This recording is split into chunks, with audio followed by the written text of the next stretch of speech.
ஸ்க்ரீனை photo படிச்சிருக்கிறவங்கள படித்தவங்களுக்குனா mark sheet அப்புறம் அதை ஏஜ் ப்ரூஃப் வந்து மார்க் ஷீட் இது எல்லாமே எடுத்துக்குவோம். இப்போ வந்து நீங்கள் எல்லாமே இப்போ படிச்சிருக்கீங்க, 10th மேலே போயிட்டாங்க அப்படின்னா அவங்களுக்கு வந்து படித்த பாஸ்போர்ட் வந்துடும். பாஸ்போர்ட் வந்து படித்து போய்க்கலாம். ஓகேவா?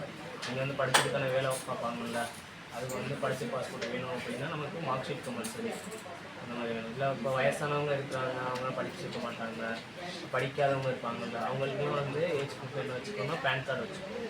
பேன் கார்டு தெரியும்ல, பேன் கார்டு வச்சுக்கோங்க. அட்ரஸ் ப்ரூஃப் வந்து Aadhaar card, voter ID, ration card, bank passport இது வேணும்னு வச்சுக்கலாம். ஓகேவா? 2 அட்ரஸ் ப்ரூஃப் வேணும், ஒரு ஐடி ப்ரூஃப் வேணும் நமக்கு பாஸ்போர்ட் எடுக்க. அவங்க ஆல்ரெடி வந்து பாஸ்போர்ட்டை வச்சுருக்காங்க, அவங்களுக்கு பாஸ்போர்ட் வந்து எக்ஸ்பயர் ஆகிடுச்சு, அது வந்து வேலிடிட்டி டேட் முடிஞ்சிச்சு, அதனால ரினியூவல் பண்ண வச்சுருக்காங்க. அப்போ உங்களுக்கு பாஸ்போர்ட் வந்து ஐடி ப்ரூஃப் வச்சுருக்கோம். அட்ரஸ் ப்ரூஃப் வந்து உங்கள் பாஸ்போர்ட் வேலியில் இருக்குது, வேலியில் இருக்கிறதுனால ஒரு அட்ரஸ் ப்ரூஃப் மட்டும் எடுத்துப்போம், ஆதார் கார்டு மட்டும். உங்கள் அட்ரஸ் வந்து பாஸ்போர்ட்டு எக்ஸ்பயர் ஆகிடுச்சு அப்படின்னா 2 அட்ரஸ் ப்ரூஃப் வாங்கலாம். ஓகேவா? எப்படி எடுக்கணும்னு சொல்லிட்டு கஸ்டமர் பார்ப்போம். உங்கள் டேட்டா எல்லாமே உங்கள் அடிச்சுட்டு வந்துருப்பாங்க, ஆன்லைனில் அப்பாயின்மெண்ட் போட்டு வந்துருப்பாங்க. டேட்டா இது வந்து நம்ம எல்லாமே கரெக்டாக அடிச்சுக்கணும்னு சொல்லி செக் பண்ணிட்டு உங்கள் டேட்டா எல்லாமே அப்லோட் பண்ணுவோம்.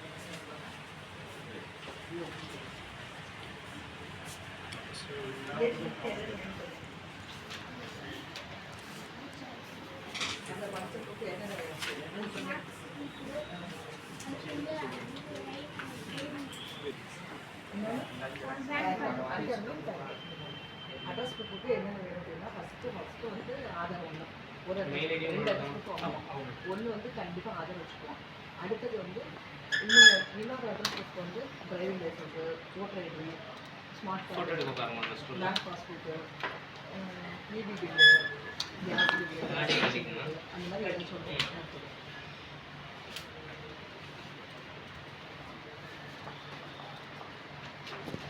இந்த மாதிரி மேரேஜ் ஆனவங்களுக்கு அடிஷ்னலாக இப்போ மேரேஜ் அவங்க சேர்க்கணும் அப்படின்னா ஒன்று மேரேஜ் சர்டிஃபிகேட் வரும், அது என்னன்னா மேரேஜ் சர்டிஃபிகேட்னு சொல்லிட்டு ஒரு ஃபார்ம் போட்டு வச்சு